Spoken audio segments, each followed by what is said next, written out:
Shalom. Terima kasih atas kesempatan yang diberikan oleh pembawa acara, Ibu Joyce. Saya Edi Pakasi, lengkapnya Edward Pakasi, dipanggil di rumah Edi. Saya dengan Pak Petrus Hari Purnomo sekelas waktu di sekolah dulu di Akpol. Tetapi saya baru ikut paguyuban Santo Petrus ini di sini yang ke-7 kali. Jadi masih anak bawang. Namun karena saya mengenal Bapak Petrus Hari Purnomo sejak di bangku sekolah, yaitu di Akpol, di Sukabumi, atau sebelumnya di Magelang, di Gunung Tidar, setahun lamanya, tapi saya tidak pernah ketemu, jadi belum kenal. Setelah di Akpol, kebetulan kami satu barak, jadi berinteraksi sehingga ketemu. Biasa waktu baru ketemu. Kan putra-putra dari daerah-daerah, saya dari Manado, Pak Petrus dari Tulung Agung, banyak kita dari seluruh Indonesia, Aceh sampai Merauke, Papua. Dari Papua waktu itu ada teman kami nama Levidom, dan lupa saya yang satunya lagi. Ya, kemudian dari Aceh banyak, dari Medan, dari seluruh Indonesia. Nah, saya mengikuti paguyuban Santo Petrus ini, rupanya paguyuban Santo Petrus ini sudah berumur 25 tahun. Pada waktu bulan September tahun 2022 yang lalu dirayakan pesta peraknya, ulang tahun ke-25. Dihadiri Bapak Uskup dan Romo dari berbagai daerah juga yang tergabung dalam paguyuban Santo Petrus ini. Ternyata Bapak Hari Purnomo ini sudah melanglang buana dalam doa penyembuhan ini dalam 25 tahun, mulai dari Sumatera sampai Papua. Bahkan ke mancanegara di lingkungan Asia Tenggara sampai ke Inggris, Jepang, Amerika mungkin belum ya. Amerika juga pernah, dan di negara-negara manapun. Apa yang ingin saya sampaikan, penguatan iman judulnya ya.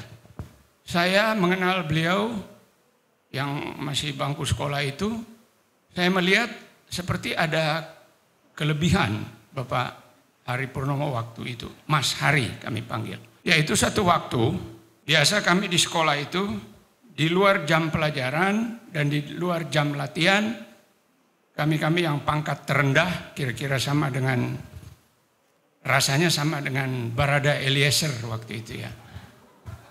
Merasa paling rendah. Disuruh sana, suruh sini, mau saja. Memang kalau tidak mau, ditempeleng. Itu pola pendidikan di Akpol, Akmil, dan akademi militer lainnya, bahkan ditiru oleh beberapa sekolah atau pendidikan tinggi dari kedinasan, seperti di Sumedang itu APDN atau IIP, Institut Ilmu Pemerintahan, dan lain-lain. Banyak ditiru, bahkan eksesnya pun ditiru. Tempelengnya terlalu keras, tinju perutnya terlalu ke atas, kena ulu hati, atau dan sebagainya. Nah, satu waktu kami disuruh kerja bakti di rumah Bapak Wakil Gubernur Akpol. Bapaknya itu dari Brimob, pelopor, badan tinggi besar, bintang 1. Waduh, kami yang pangkat terendah itu melihat beliau itu udah takut duluan.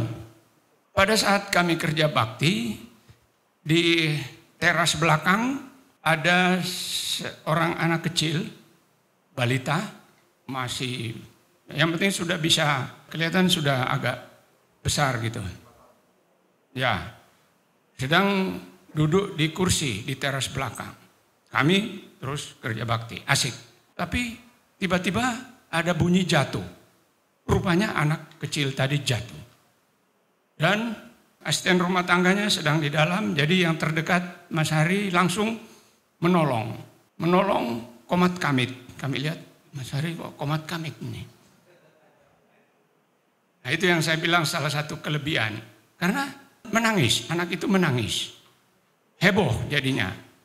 Asisten rumah tangga berlarian keluar diikuti ibunya, asisten rumah tangga yang lain, tantenya, heboh keluar ke teras belakang.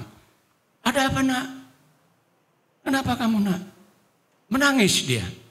Loh, ternyata anak itu baru kali itu menangis. Karena dalam keadaan bisu, tuli, dan lumpuh.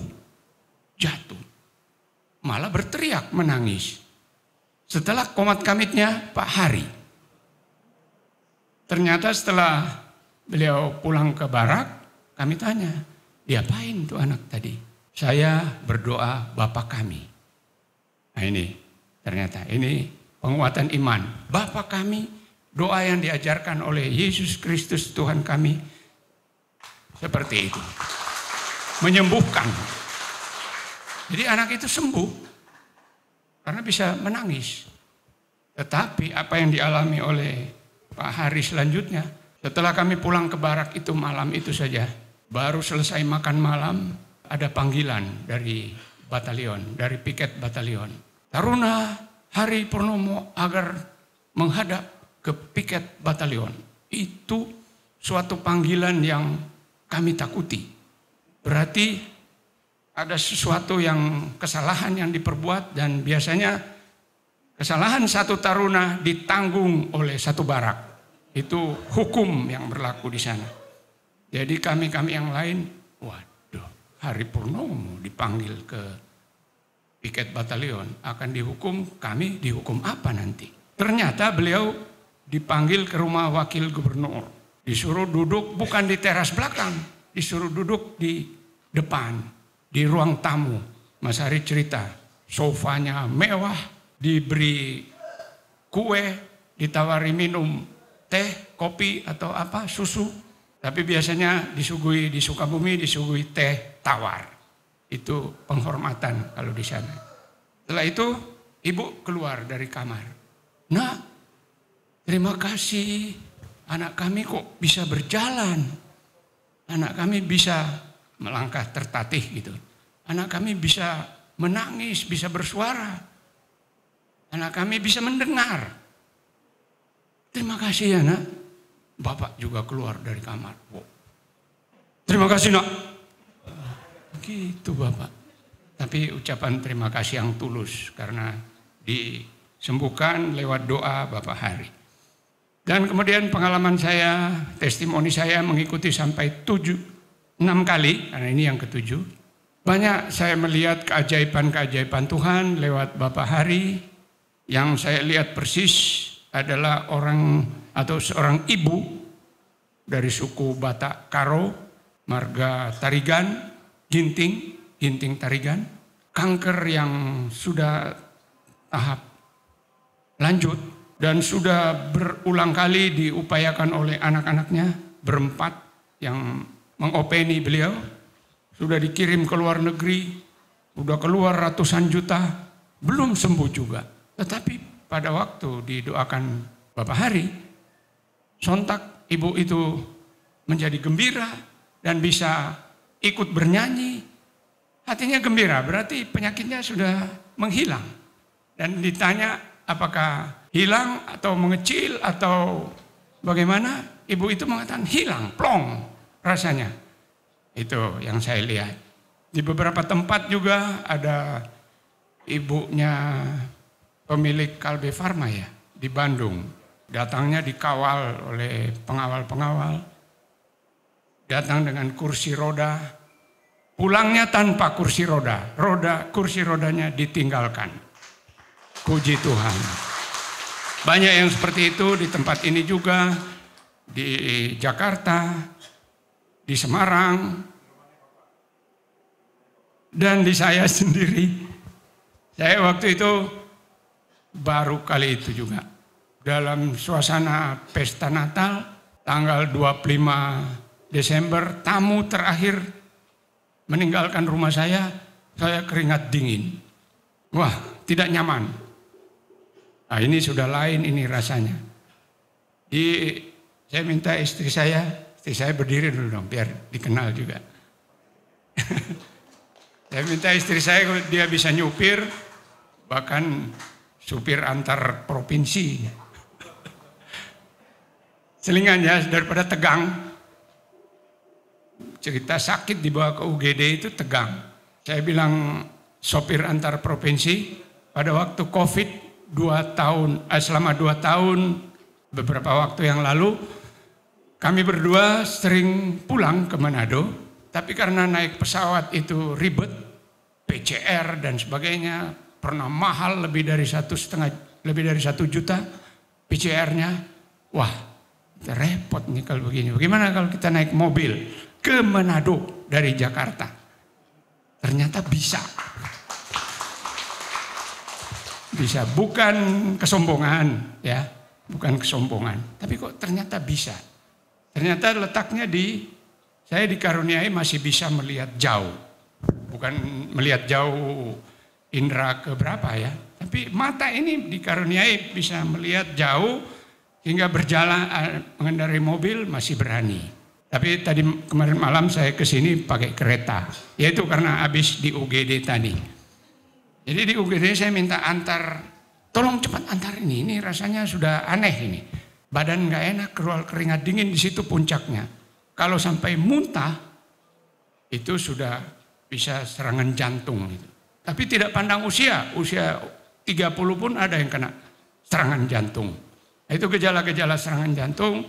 Di belakang sudah terasa nyut-nyut, nyeri, sesak dadanya, napas susah. Nah, itulah gejala serangan jantung. Sampailah di UGD, diatasi oleh dokter, dan ternyata disuruh periksa juga tiroidnya. Karena rupanya ada kaitan antara tiroid, kalau hipertiroid, itu dia membengkak, tidak kelihatan gondokan, tapi dia membengkak di dalam dan menekan jantung. Nah, ternyata setelah di suatu tempat di Depok, Pak Hari mendoakan saya. Saya bilang, saya hamba Tuhan pakai seragam, tapi paling terakhir saya minta didoakan.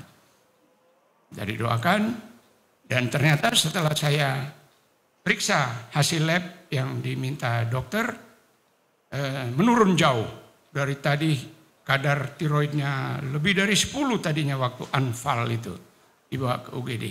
Menjadi 2,5. Puji Tuhan. Sehingga saya bisa hadir di tempat ini. Saya bisa hadir di tempat ini, berani jalan lagi. Tadinya takut. Ya kalau nanti serangan lagi. Karena terjadi serangan kedua. Mohon juga hati-hati bagi yang kena serangan jantung. Dia ada serangan kedua. Mohon maaf, beberapa hari yang lalu ada teman kami di satu lingkungan paroki juga kena serangan jantung pada akhir Januari. Pada awal Februari serangan yang kedua tidak tertolong lagi. Karena sudah merasa sehat di hari kedua, saya minta dokter, pulang dok, udah sehat nih. Bapak ingat ya, entah dia berbohong atau mengingatkan saya. Seminggu yang lalu ada juga pasien seperti ini, seperti Bapak, minta pulang.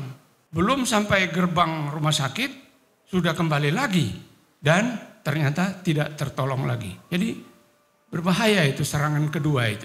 Mohon hati-hati. Nah, saya lanjut dengan testimoni saya. Itulah beberapa kali saya saksikan dan ini akan hari ke-7.